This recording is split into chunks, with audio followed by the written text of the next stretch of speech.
하세요. 저보다 2살 많은 남편과 얼마 전 결혼한 20대 후반 여자입니다. 결혼한 지 이제 5개월째예요. 결혼하기 전 좀 더 일찍 정신 차렸으면 좋았을 텐데, 이제서야 제가 미친 짓을 했다는 걸 깨닫고 있어요. 결혼한 지 반년도 안 돼서 이혼을 생각하게 될 줄이야 꿈에도 상상하지 못했습니다. 사실 저희 남편에 대해서는 연애할 때도 아끼고 사는 사람이라는 건 알고 있었지만 절약을 해서 나중에 큰일을 도모하려고 하나 그런 생각만 했지 이렇게 상식도 없는 인간인지는 상상도 못했습니다. 결혼 전 동호회 활동에서 만난 남편은 밖에서는 호탕하고 잘 웃는 사람이었어요. 외국계 회사를 다니고 있었고 대학가에서 자취를 하고 있더라고요. 제가 왜 회사 근처가 아니라 대학가에서 자취를 하냐고 물어본 적이 있었는데 자취하는 대학가가 자기가 대학교 다닐 때부터 살던 곳이라 익숙하고 저렴해서 그렇다고 하길래 그런가 보다 하고 말았어요. 그런데 나중에 알고 보니 그것도 다 돈 때문이었어요. 아무튼 연애를 시작하고 남편의 자취방에도 가게 되었는데요. 자취방에 가보면 모든 음식이 인스턴트밖에 없더라고요.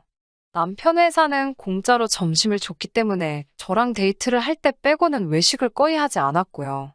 그나마도 사귄 지 반년 정도 지나니까 자꾸 집에서 데이트하려고 하더라고요. 그렇다고 배달 음식을 시키지도 않아서 대부분 제가 해 먹였어요. 왜 그렇게 한심하게 연애했냐고 물으시면 저도 모르겠어요. 그때는 남편이 돈을 아끼느라 그런 거라곤 감히 생각도 못하고 그냥 남자 혼자 뭐 해먹기 힘들어서 그런가 보다 싶었어요. 쓸데없이 모성애 같은 게 발동해서 자취방에 가서 음식도 해주고 그랬는데 지금 생각해보면 제가 제 발등을 찍었어요. 게다가 성인 둘이서 데이트를 하는데 데이트 통장을 만들자고 하더라고요. 뭐 그것도 이해는 했어요. 저도 남자한테 얻어먹기만 하는 거 좋아하는 성격도 아니었으니까요. 그래서 당시에 저 20만 원, 남편 20만 원씩 모아서 입금했어요. 근데 웃긴 건 자취방에서 음식을 해 먹을 때 장을 봐야 되잖아요. 그것도 그 통장에 있는 돈으로 빼서 하더라고요. 그것도 데이트의 일부라면서요. 게다가 라면 같은 것도 2사람이 먹을 걸 끓일 때 3봉지 뜯으면 아주 난리가 나더라고요. 그래서 그나마 인스턴트 식품도 양껏 못 먹었어요. 어이없는 건 장 봐서 해먹는 음식은 또 넉넉히 합니다. 알고 보니 음식이 남으면 자기가 다음에 혼자 또 먹을 수 있으니까 그랬던 거더라고요. 그때 생각하면 지금도 어이가 없어서 실수만 나옵니다. 아무튼 그때는 그럼에도 불구하고 제가 남편을 많이 좋아했었어요. 그래서 그런 것마저도 알더라고 꼼꼼한 사람이라고 생각하고 넘어갔어요. 남편도 그런 저를 알더라고 순한 여자라고 생각했던 것 같아요. 서로에 대해서 잘 모른 상태로 저희는 1년 정도 연애를 계속했고, 그렇게 결혼까지 하게 되었습니다. 결혼도 정확하게 반반 결혼했고, 결혼식 올리고 나서는 연애할 때처럼 생활비 통장을 만들었어요. 연애 때 계속 그렇게 해왔고, 둘 다 각자 직장이 있으니 생활비 통장 자체가 문제가 되지는 않았어요. 뿐만 아니라 집안일도 저희는 각자 나눠서 합니다. 제가 요리하고 설거지, 그리고 욕실 청소를 하고요. 남편은 청소하고 빨래를 해요. 쓰레기 버리는 건 서로 돌아가면서 하고요. 저는 솔직히 저희 둘이 싸울 이유가 전혀 없다고 생각했어요. 그런데 생각지도 못한 일이 터졌습니다. 결혼하고 2~3달쯤 되었을 무렵이었어요. 식비가 70만 원 정도 나왔더라고요. 보통 점심은 각자 직장에서 해결하기 때문에 같이 식사를 하는 건 아침하고 저녁뿐이거든요. 사실 아침 때는 서로 출근하기 바빠서 제대로 얘기하며 식사를 하기는 어렵잖아요. 시간이 없으니까 간단하게 커피랑 토스트 아니면 가볍게 과일이나 샐러드로 해결했어요. 하지만 저녁만큼은 신경 써서 차렸어요. 퇴근길에는 힘들어도 웬만하면 꼭 장봐서 스테이크도 굽고 갈비도 하고 항상 메인 메뉴 하나는 만들어줬어요. 그런데 남편이란 작자가 식비가 많이 나왔다고 궁시렁궁시렁 거리더라고요. 돈을 왜 이렇게 헤프게 썼냐면서 타박 아닌 타박도 하고요.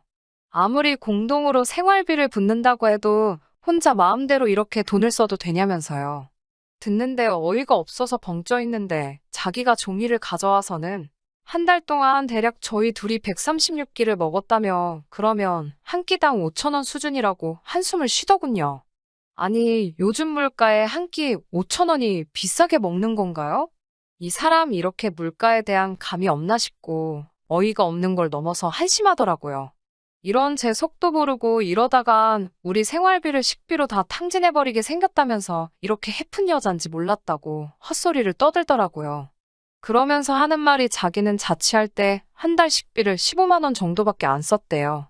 그 소리를 그 다음 달 내내 앵무새 마냥 반복하길래 제가 그럼 식비로 15만 원만 내라고 했어요. 저는 35만 원 내고 사람답게 살겠다고요. 그리고 그 뒤로 아침엔 밥에 캔참치 하나 저녁엔 카레 하나 그런 식으로 인스턴트만 돌려서 줬어요. 사실 요즘은 인스턴트도 종류도 다양하고 맛도 좋잖아요. 아, 물론 저는 제 손으로 직접 요리해서 정상 식단으로 먹었어요.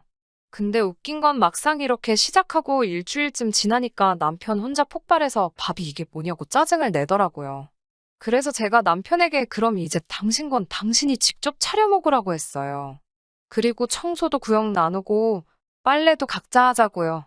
아니나 다를까 다시 일주일 동안 인스턴트만 먹더라고요. 그래서 내가 인스턴트 차려주니까 밥이 뭐냐고 짜증이더니 왜 계속 똑같이 먹냐고 빈정거려 봤어요. 그랬더니 저더러 요리할 줄 안다고 유세 부리냐고 묻더라고요. 진심 속으로 순간 뭐지 이 인간 싶었어요. 제가 당신이 해도 결국 똑같이 그것밖에 못 먹을 거면서 왜 나한테 뭐라고 하냐고 15만 원으로 뭘 바란 거냐고 제가 쏘아붙였어요. 그러면서 오빠 같은 사람이랑 애 낳고 살래 앞날이 막막하다고 궁상맞아 못 살겠다고 하니까 저더러 냉혈한이래요. 자기 남편이 이렇게 먹는데 하나도 신경도 안 쓴다면서 혼자 딴소리를 하고 있더라고요. 이때부터 진심으로 남편이 제정신으로 안 보이더라고요. 그래서 더는 상대 안 하고 주말만 기다렸어요. 시댁에 가기로 되어 있었으니까 가서 미친 척 남편에 대해서 한번 이야기나 해봐야겠다 싶어서요. 시댁 어른들은 그래도 상식적인 분들이라고 믿었으니까 분명 남편에게 한 소리 해주실 거란 기대도 있었고요.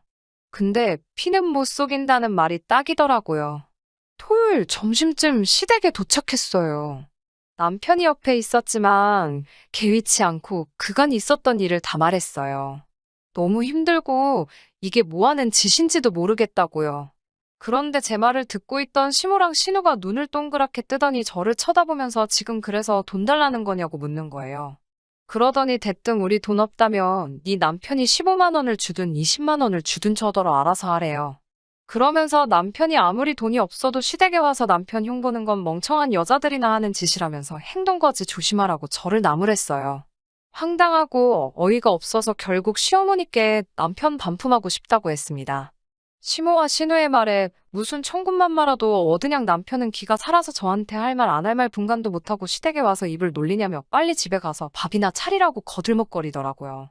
그때 정신이 확 들었어요.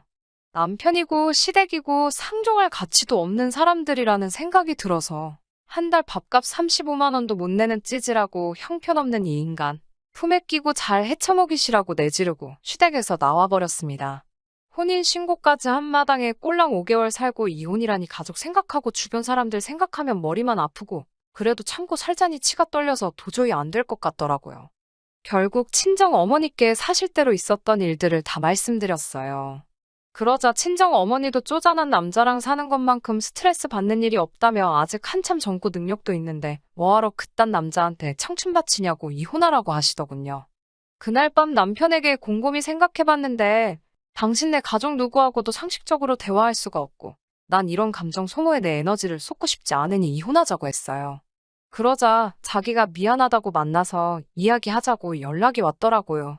그런데 어차피 말하고 설명해줘도 결국 못 알아들을 것 같아요. 이딴 인간을 진작에 알아보지 못하고 스스로 밥 해먹인 제 자신을 생각하면 지금도 스스로 한심해서 지금 이 순간도 너무 힘들어요. 지금이라도 정신 차렸으니 앞으로는 더 현명하고 똑똑하게 살아야겠다는 생각이 듭니다. 똥차가 지나갔고 저도 사람 보는 눈을 더 키웠으니 앞으로 좋은 인연을 다시 만나면 좋겠어요.